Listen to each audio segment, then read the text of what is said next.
What's going on, Washington Commanders fans? It's Mitch here, back with another NFL record prediction for the upcoming 2022 NFL season. In this video, giving you my record prediction for the Commanders, game-by-game picks, determining the tough matchups, the easy matchups, and the record for the Commanders this season.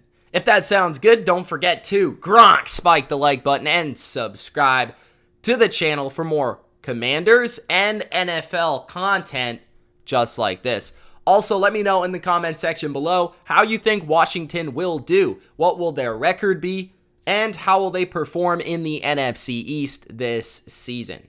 Now, let's pick some games. It's time to determine the Commanders' record for 2022.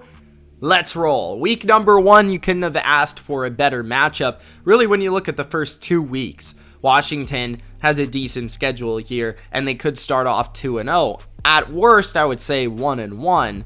You play Jacksonville, you play Detroit, 2 teams that picked in the top 2 last year. Number 1 and number 2 overall pick. So that's very nice for the Commanders to start off. I do think they're going to win at least one of the games. They beat Jacksonville in week 1 at home.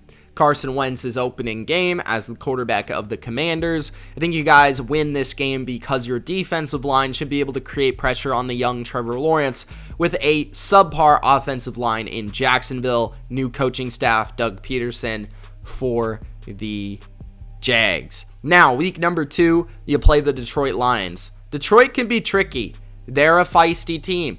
I wouldn't overlook them, especially in Detroit. They've got a strong offensive line and some weapons. I think this one's going to go down to the wire. It could really go either way. So it's going to be a one-score game. I'm just going to take the home team here. I'm going to say the Lions win. I know that might be a little bit of an upset and shocking to some of you guys, but I think the Lions are not a bad team. I'm not saying they're a playoff team or anything like that, but I do think that they can pull off some upsets this year, as they were very close to winning a ton of games last year, and they made a lot of games closer than they should have been. Week number 3, you play the Philadelphia Eagles. This is the Carson Wentz revenge game. I think you beat the Eagles here. Now, the Eagles, I think, are the most talented team in this division and should win this division as long as Jalen Hurts plays well. But Washington here, I think, beats them in the first game because of that Carson Wentz motivational factor. I also think Washington can fare fairly well on the line of scrimmage, and that's really where the Eagles can dominate you, is with their strong defensive and offensive lines. But Washington can kind of hold that to a stalemate and make it more about the perimeter players, and I feel Washington's perimeter players are just as good as the Eagles. So I'm going to take Washington to win one of these games this year. Week 4, you play the Cowboys. I'm going to say that you get swept by the Cowboys. I'm just going to be honest. You always seem to get swept by the Cowboys, or at least you struggle with Dak Prescott. So I'm going to say Dallas wins both those games. Unfortunately for you guys, if you can pull one of them off, maybe you're on your way to the playoffs, but we'll see. Week number 5, the Tennessee Titans. The Titans, I'm going to say you beat the Titans. I do think the Titans are a solid team, but I don't think they're really what they were. I think there's a chance early in the year that their offensive line struggles just like last year. I think your defensive line can take advantage of that. On top of that, I think Ryan Tannehill is definitely in a situation without A.J. Brown where he doesn't really have that go-to receiver to trust. I think Carson Wentz can make some plays down the field versus the secondary, so I think Washington can win this game.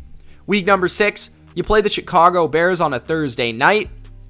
This one's tough. I mean, I think Washington is the better team overall, but Chicago's going to pull off their fair share of upsets this year with Justin Fields making plays. This is a Thursday night, short week after a big win over the Titans.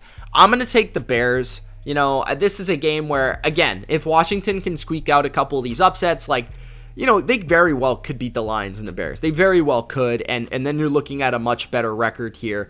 But Washington, I don't think they're quite dominant enough where I feel like they're immune from losing these games. And Chicago, they're going to win some games this year. I don't love them this year, but I do feel like Thursday night, at home, big time energy. Bears pull it off. Who knows? Week 7, you've got the Green Bay Packers. I think the Packers are going to get upset. I think Washington is going to win this game. I don't know, call it a funny feeling, whatever. Obviously, this is another one where the Packers are a better team than you guys, but I just have a funny feeling about this game. You know, you beat Tampa Bay last year. Nobody saw that coming.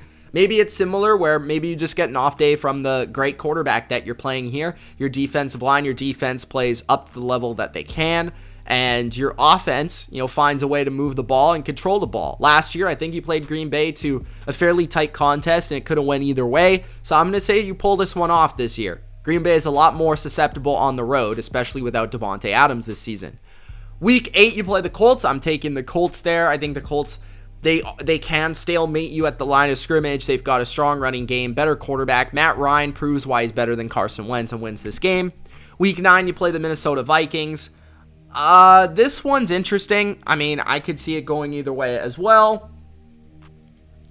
I'm thinking about this one. I feel like you can win this game. I'm going to come back to this one. Week 10, you play the Philadelphia Eagles on Monday night on the road. I'm going to take the Eagles Monday night on the road. Tough. Jalen Hurts gets his revenge here versus Carson Wentz. And I just think it's going to be tough to beat the Eagles twice in 1 year. Week 11, the Texans. I think the Texans are one of those teams that you can't sleep on them. So a shorter week here, Monday to Sunday. I think Houston, they're just going to pull off funky upsets versus people. I'm going to say they beat the Washington Commanders. I don't know why. You know, don't question my logic here. I just feel like the Texans, they actually do have a deep roster, and they have a deep defensive line, some sneaky good players on offense, Brandon Cooks, John Mechie, we'll see. But I feel like the Texans are going to be a little bit better than they were last year, and I think they're going to pull off a couple games that nobody sees coming. I think one of them could be the Commanders at home. Week 12, you play the Atlanta Falcons. We'll get to that one a little bit later, but I want to focus on these Giants games.